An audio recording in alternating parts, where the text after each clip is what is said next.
It's a great day. My name is Shay Brown, the Happy Entrepreneur, and welcome to the Happy Entrepreneur Show, the #1 business development and revenue focused late night show in the country where we're on a mission. And our mission really is to inspire. Our mission is to empower, and our mission is to provide you, that's right, you, the entrepreneur, with all of the resources that are necessary to execute that big vision you have for the people you were called to serve. And on this particular episode, we have the one and only Chris Hicks, who's in the building, and he'll be talking about really how to overcome trauma. What's going on, Chris? How are you? How you doing, my brother? Everything's good. Glad to be here. Well, thanks so much for being here. We appreciate it, and appreciate Betsy for basically kind of introducing us, by the way. So that's so cool.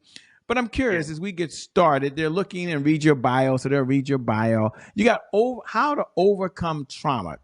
My first question is obvious, but it's why do people struggle today?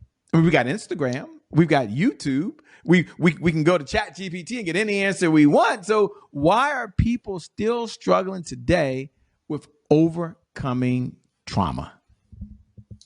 I can speak from personal experience. Just not dealing with I would say the history and the internal issues that people deal with. I mean, of course, we got, there's so many quick ways of getting, support or what you think is support and so forth. But I think when you have heavy trauma, it takes heavy healing. And, I think getting all the support you can, I think personal counseling, psychotherapy, and just self-discovery helps a lot. That's what it did for me. So no matter who I was around, I still dealt with the seriousness of the trauma. And I just really had to have a lot of self-discovery and get support. Now, can you take a moment and kind of share what's the difference? And it might be just Shay Brown between trauma or someone just had a setback. I mean, I'm just curious. I mean, maybe there is no difference. I mean, I'm just curious so we can all be on the same page, because trauma means different things to different people. And so I'm just curious what your view of the world is and what the definition of trauma is and how that's different than, I don't know, maybe a setback. Maybe some people think they're going through something and the car didn't start this morning. I'm not overly simplifying it, but I just like to get your perspective so we can all be on the same page. And then we're going to get your backstory because people want to know who you are. But first, I want to know what your thoughts are. Well, from my perspective, trauma versus setbacks. Trauma it can be a history of things that you've been through, whether it was abuse, whether it was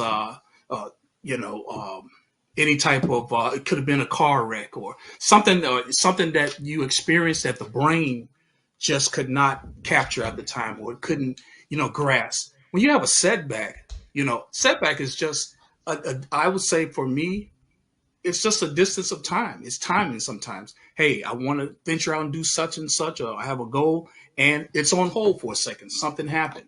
We can move ahead. But when you talk about trauma, especially if it's heavy layers, especially childhood trauma, you just can't get over that sometimes over time. It's a process. Setback may be a short process. Trauma can be a longer process. I like that. As you're talking now, folks like Shay, I hear him.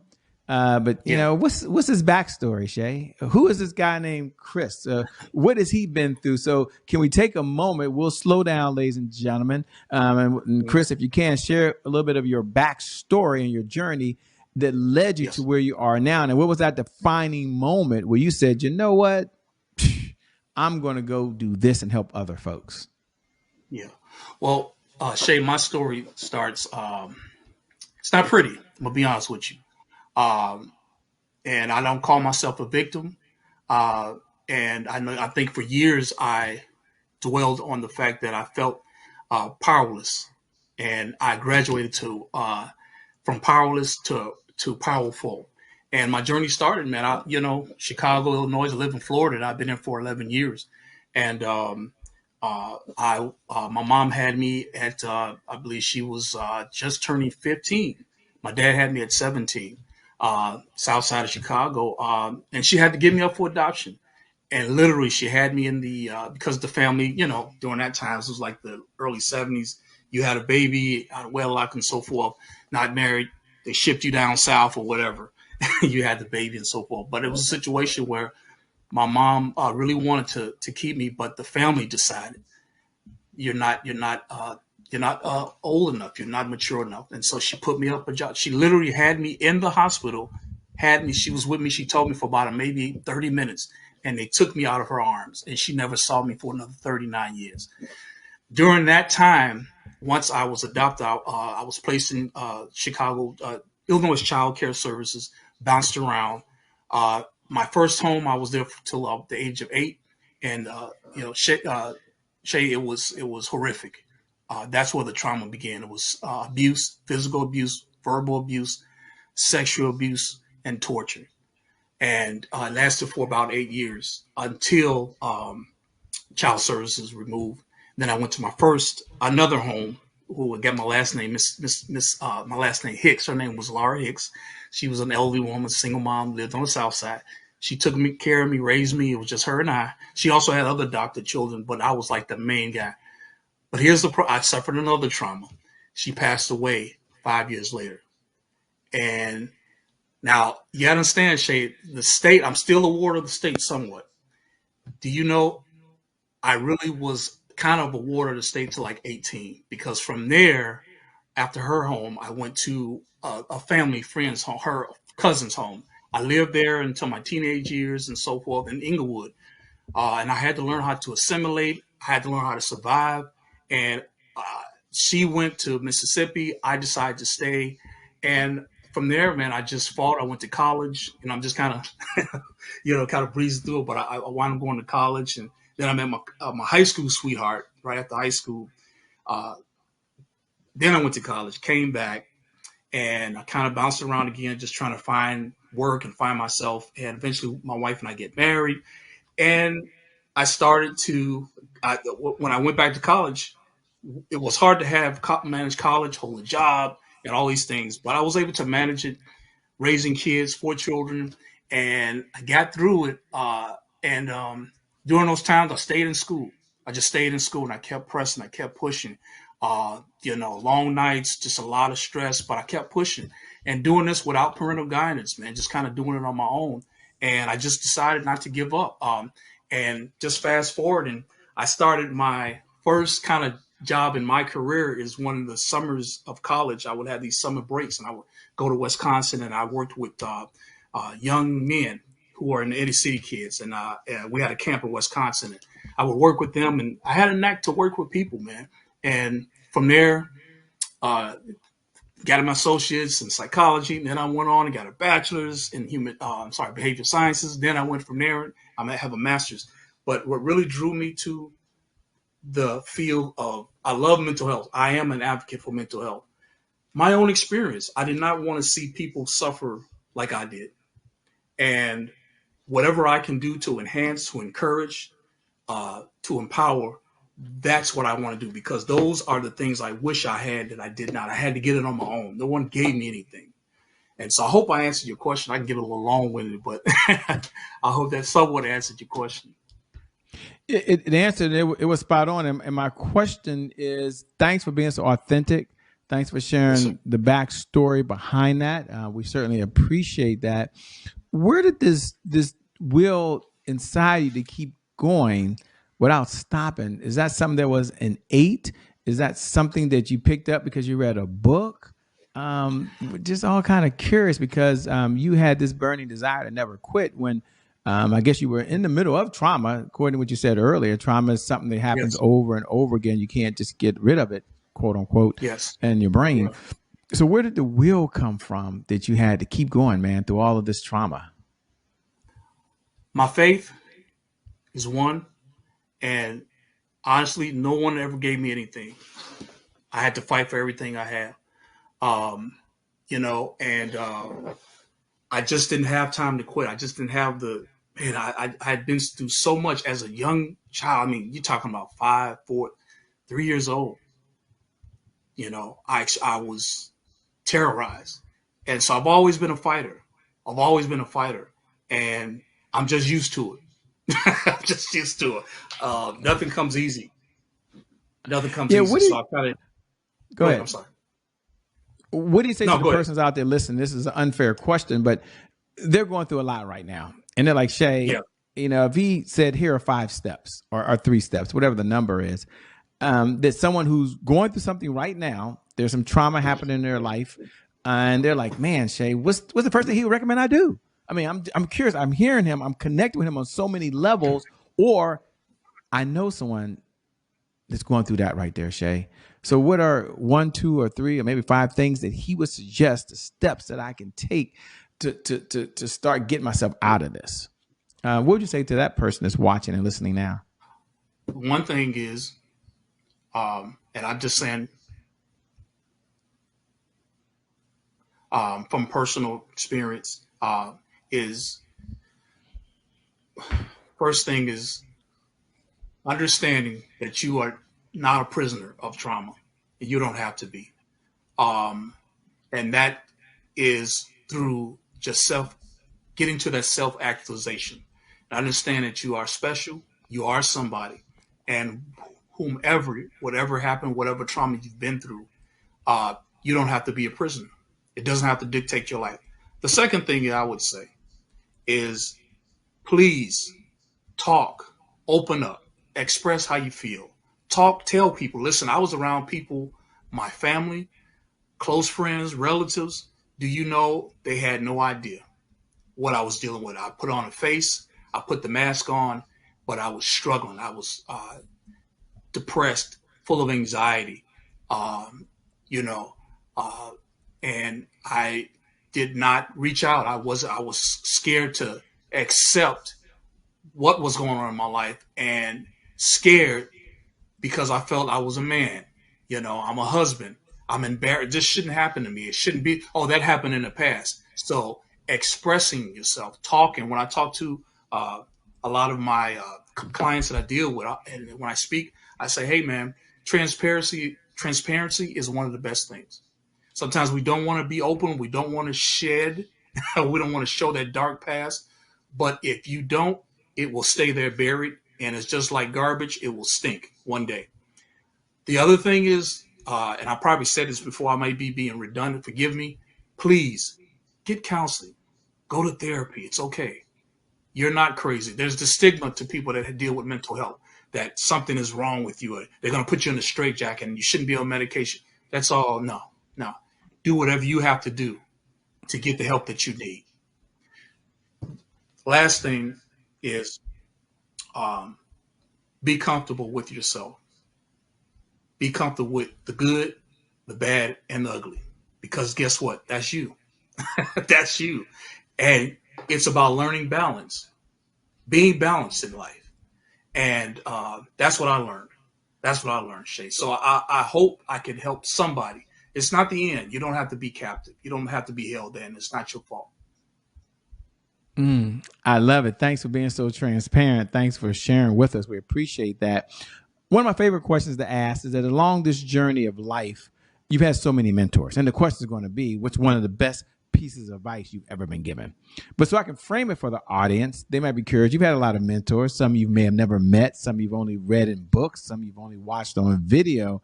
But of all the mentors you've had, of all the advice you've been given, if you had to grab one piece of advice that you hold near and dear to your heart that you want to share with anyone that's watching right now, what's the best piece of advice you've ever been given? Probably from my wife.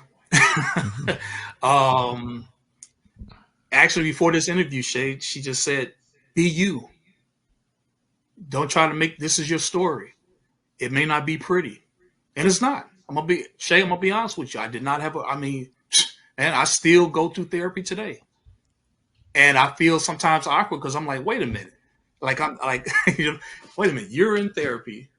You also you do take some meds for anxiety and PTSD, so forth, and you're out helping other people. Isn't that like a dichotomy? Isn't that weird? But Shay, for years I kept it hidden. It was in the dark. And the best piece of advice my wife gave me is to be my authentic self. Be my authentic self. Because that's all that's all I am. That's who he's made me. It wasn't his fault. It's not my fault what happened. It's the people that mishandled me. And they didn't understand what they had. A lot of people around us, they don't understand who we are until we get into a jam or we on the news, or we on some issue or some blast or whatever, and they're like, "Oh, that's yeah," but you didn't know what I was going through, how I got here. And so, Shay, what you see is what you get. That's what I tell people when I do therapy, when I go and I speak engagements. I say, "This is what you see, what you get." I'm gonna tell it all, man. I'm gonna tell it all because those people that did those things to me, they wanted me to keep quiet. Yeah, Quiet. I went to quiet. I went to church quiet. I held it. I suppressed it. And the worst thing is you're growing, raising children. You're married, and you don't know how to socially adapt. You don't know how to get through the sleepless nights, the insomnia, the pain, the crying, and you're crying for help, and there's no one there, and you're dealing with abandonment, rejection, and so now I'm working through it. I'm 100. I'm not 100%. I'm almost there, but I'm still working through it. Along this journey, though, I wouldn't want anybody to start where I want you to. Hey, man, realize where you're at. Keep it moving. Yeah, that is so powerful, man. You know, what do you do for fun? By the way, we're curious. I mean, when you're not out doing what you're doing now and going through this trauma is so heavy, what do you Yeah. do for fun?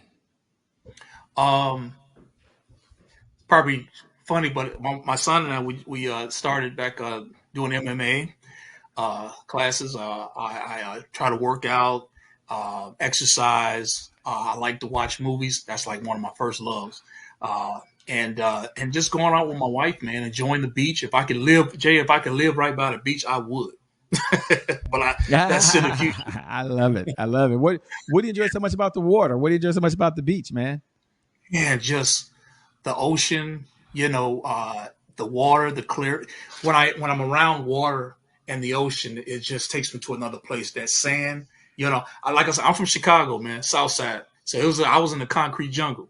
So this out here for me, I've been here for like 10 years. So this is like a vacation. I told my wife, we always say this is like vacation, man. But yeah, yeah. Yeah, man, that is so cool. Let me say two things, man. For folks, as we come down the home stretch that want to connect with you, how can folks best? Well, I'll say two questions. What type of clients are you working with these days, if any? And number two, how can people stay in this conversation with you over and beyond today if they want to connect with you? Okay, so as far as my clientele, I do have I had to, so I won't forget because I know it's gonna be asked this question. Um, they can connect through my email, and that's cc or that's c coach at hicks at gmail.com. I also have a website which I do life coaching, and that's at hicks169 dot wix site. That's wixsite.com/my site. And then I also like to do, I do a lot of TikTok videos. I do little short messages, and I'm getting like a follow. I have a little following there. And so you can do TikTok at C Coach Hicks. So that's where I'm at right now. And again, I am, I work in counseling as a family reunion vacation counselor,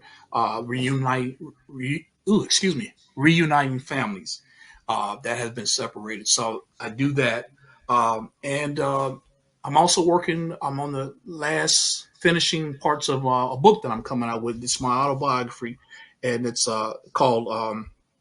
um, it's called Hope. Yeah, Hope. I'm sorry, my brain is everywhere. Um, Hope Forward. That's what it's called. Yeah. So yeah. Okay. So I'm Okay. We're looking forward to it, man. Let me say two things. Number one, thank you so much for being on the Happy Entrepreneur Show, man. We appreciate it. Mhm. Thank you so much. I appreciate you. Thank you for having me. And thank you. Thank you to viewers. Thank you for tuning in. Thank you for being here. I want you to know as you're listening right now, I never get tired of telling you this every night at 11 p.m. Eastern Standard Time, that no matter what you're going through, that you're amazing, that you're so freaking awesome, that you've got this greatness that's deep, deep down inside of you. And that because you're here, that today is your January 1st. You know, I love to say that today, right now, no matter what date it is your January 1st. And because of just that one reason alone, I believe your best is still yet to come. Your best is yet to come. Your better days are ahead of you. With that being said, my name, well, it's still Shay Brown. It hasn't changed. The Happy Entrepreneur. Make it a great day, everyone. And I promise you from the bottom of my heart, we'll make some good things happen. We connect again next time. God bless.